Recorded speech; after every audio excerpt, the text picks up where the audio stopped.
Bagaimana cara membedakan anak-anak kita ini bermental penakut dan dia itu sebagai juga termasuk pemalu? Apakah hal ini perlu diubah atau rasa pemalu ini memang harusnya ada pada putra-putri kita, Ustaz?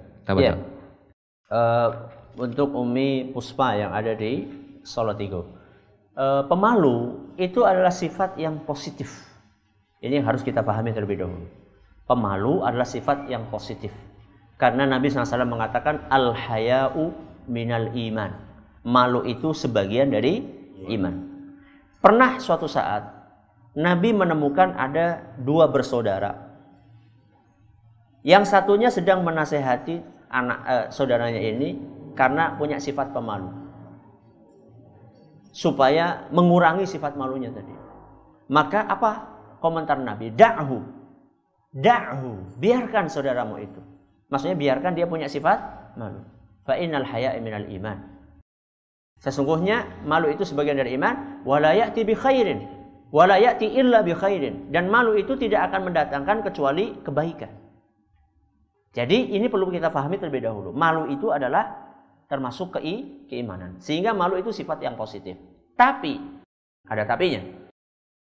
Malu yang positif itu apa? Malu yang positif adalah malu yang mencegah seseorang dari perbuatan maksiat. Itu namanya malu yang positif.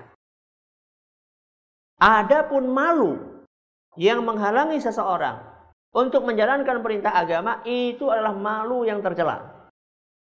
Contoh misalnya, nak kenapa nggak kudungan? Nak? Malu sama teman-teman. Ini berarti malu yang apa? Yang tercela. Ini malu yang tercela. Ya. Yang positif bagaimana? Kamu kenapa nggak ke masjid? Kamu kenapa setiap hari sholatnya di masjid? Malu sama Allah kalau saya sholatnya di rumah, saya sehat. Nah, ini adalah malu yang apa? Yang positif. Nah, jadi harus dibedakan. Malu itu bagian dari iman, tapi malu yang kayak apa?